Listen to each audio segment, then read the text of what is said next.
Hello friends, good morning. Green টুকিটাকে আরও একটি নতুন ব্লগে তোমাদের সবাইকে ওয়েলকাম। আশা করছি তোমরা সবাই ভালো আছো। তো আমি আজকে একদম সরাসরি রান্নাঘর থেকেই ব্লগটা স্টার্ট করছি, মানে দুপুরের রান্না থেকে। তো আমার ম্যারিনেশন দেখে তোমরা বুঝতেই পারছো যে আমি কি রান্না করতে চলেছি। আমি এখন এখানে চিকেনটা ম্যারিনেট করছি। আজকে দুপুরে রান্না করব হচ্ছে চিলি চিকেন আর এগ ফ্রাইড রাইস। তো সেই জন্য আমি অন্য দিনের তুলনায় আজকে একটু রান্নাঘরেও তাড়াতাড়ি ঢুকেছি, কারণ এসব করতে না একটু ঝামেলা। চিলি চিকেন বানাতে বেশিক্ষণ সময় লাগে না, কিন্তু ওই সমস্ত কিছু কাটাকুটি, তারপরে ম্যারিনেট করে রাখা, এই সমস্ত যোগাড়যন্ত্র করতেই যায় একটু সময় লাগে। আর আজকে সকালবেলা জলখাবারেরও সেই জন্য সেরকম একটা ঝামেলা করিনি। আজকে সকালবেলা জলখাবারে করেছিলাম আলু সেদ্ধ ভাত, আর তার সাথে করেছিলাম দুটো ডিম সেদ্ধ। আর ছেলেটা তো সকালবেলা স্কুলে চলে গেছে, ওকে তো টিফিন দিয়ে দিয়েছি। আর মা তো ভাত রুটি কোনোটাই সকালে খায় না, মা তো খায় হচ্ছে মুড়ি। তো সেই জন্য ভাবলাম যে তাহলে আজকে আর রুটি টুটির ঝামেলা করবো না, আমাদের দুজনের জন্য আমরাও তাহলে সকালবেলা একটু সেদ্ধ ভাত খেয়ে নিই, তাহলে আমারও একটু সুবিধা হবে কাজে। তো এখন ওই চিকেনটাকে ম্যারিনেট করে 15-20 মিনিট মতন রেখে দেবো। তার মধ্যে আর যেটুকু এক্সট্রা কাজ আছে, আমার কাটাকুটিও একটু বাকি আছে, সেগুলো সব সেরে নেব, নিয়ে তারপরে চিকেনটা ভাজবো। তো চিকেনটা ম্যারিনেট করা হয়ে গেছে আমার। এর মধ্যে দিয়েছি হচ্ছে আদা রসুন বাটা, সামান্য একটু ভিনিগার, গোলমরিচের গুঁড়ো, নুন, দুটো ডিম দিয়েছি, কর্নফ্লাওয়ার আর ময়দা। চিলি চিকেনের জন্য তেলটা গরম হয়ে গেছে, এবারে চিকেনগুলো ভেজে নেব। আর চিকেনটা ম্যারিনেট করে রেখে তার মধ্যে আমি অনেকগুলো কাজ সারলাম, কাটাকুটির কাজ সারলাম, তারপরে চালটাও ধুয়ে ভিজিয়ে দিলাম।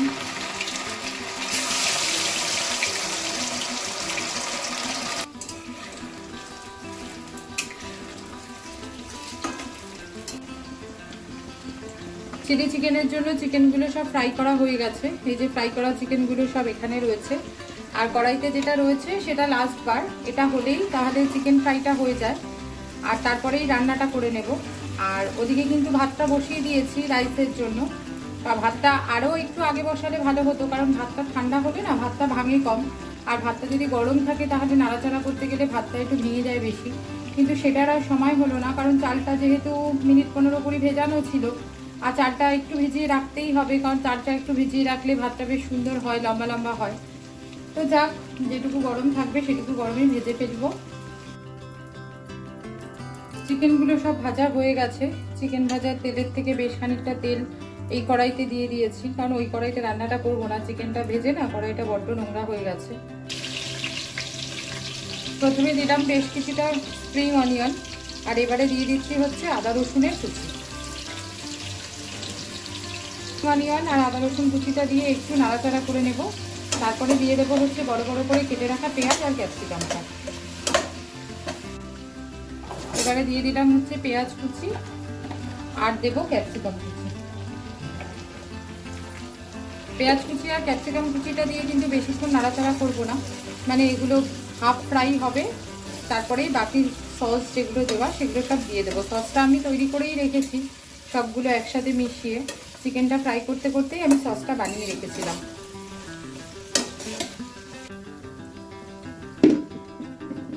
পেঁয়াজ আর ক্যাপসিকামটা মোটামুটি ভাজা হয়ে গেছে। এবারে আমি দিয়ে দিচ্ছি হচ্ছে যে সসটা বানিয়ে রেখেছিলাম সেই সসটা। এর মধ্যে 3 রকমের সস আছে। আছে হচ্ছে red chilli sauce, soya sauce আর টমেটো সস। সেটা পরিমাণ মতন বুঝে দিতে হবে, মানে যতটা মাংসের পরিমাণ সেই রকম বুঝে।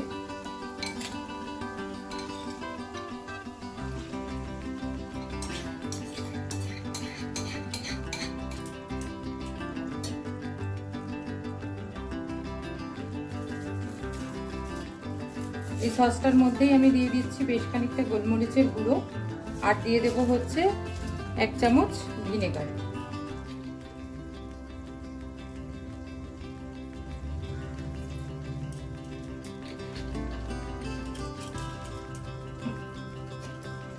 এটাকে দিয়ে একটুখানি নাড়িয়ে নিয়ে জল দিয়ে দেবো।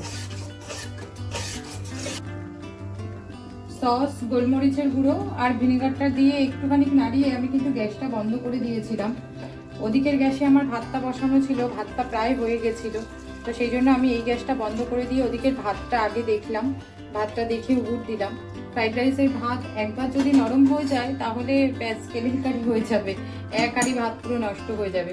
সেই জন্য আমি ভাবলাম যে দুটো দিক করতে গেলে ভাতটা নষ্ট হয়ে যাবে, সেই জন্য এই গ্যাসটা বন্ধ করে আগে ভাতটা উপর দিলাম, দিয়ে এখন এটাতে জলটা দিয়ে দিলাম। এবারে দিয়ে দেবো হচ্ছে পরিমাণ মতো নুন আর মিষ্টি, আর গ্রেভিটা ফুটে উঠলে চিকেনগুলো সব দিয়ে দেবো।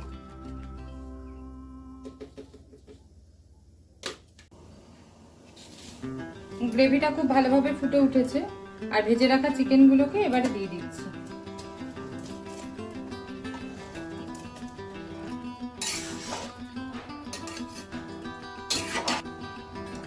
বাটিতে আলাদা করে আমি একটু কর্নফ্লাওয়ার গুলে রেখেছিলাম, তো গ্রেভিটাকে একটু ঠিক বানানোর জন্য আমি এখন এই কর্নফ্লাওয়ারের গোলাটা দিয়ে দিচ্ছি।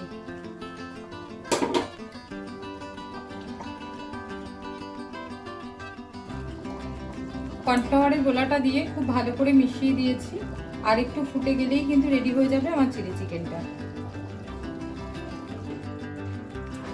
চিলি চিকেনটা কিন্তু আমার রেডি হয়ে গেছে, গ্যাসটা বন্ধ করে দিয়েছি। আর গ্রেভিটা এর থেকে বেশি আর টানাবো না, তার কারণ ঠান্ডা হলে আর একটু থকথকে হয়ে যাবে, আর ফ্রাইড রাইস দিয়ে খাওয়ার জন্য সবার একটু গ্রেভির প্রয়োজন হবে। এবারে আমি বানাবো হচ্ছে এগ ফ্রাইড রাইসটা, তার জন্য প্রথমেই ওই 3টে ডিমের ভুজিয়া বানিয়ে নিচ্ছি।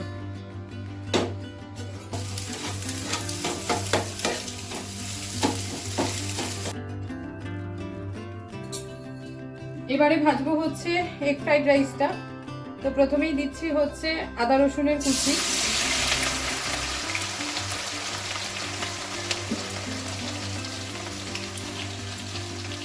এবারে দিলাম স্প্রিং অনিয়ন,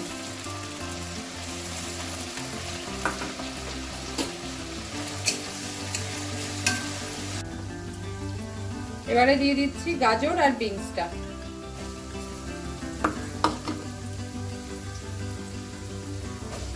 ক্যাপসিকামটা, এগুলো একটু ভাজা হয়ে গেলে তারপরে দেব। গাজর বিনসটা ভাজা হয়ে যাওয়ার পরে ক্যাপসিকামটা দিয়ে দিয়েছিলাম, ক্যাপসিকামটা দিয়ে সামান্য একটু নাড়াচাড়া করে নিয়েছি। এবারে দিয়ে দিচ্ছি হচ্ছে সয়া সস, টমেটো সস, দেব হচ্ছে 1 চামচ ভিনেগার আর গোলমরিচের গুঁড়ো, আর পরিমাণ মতো নুন আর মিষ্টি।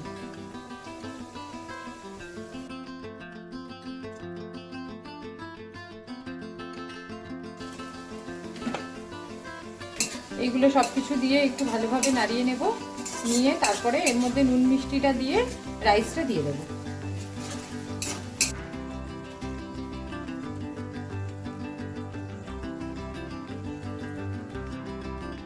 রাইসটা দিয়ে মোটামুটি একটু মিশিয়ে নিয়েছি, আর এবারে দিয়ে দিচ্ছি ডিম ভুজিয়াটা।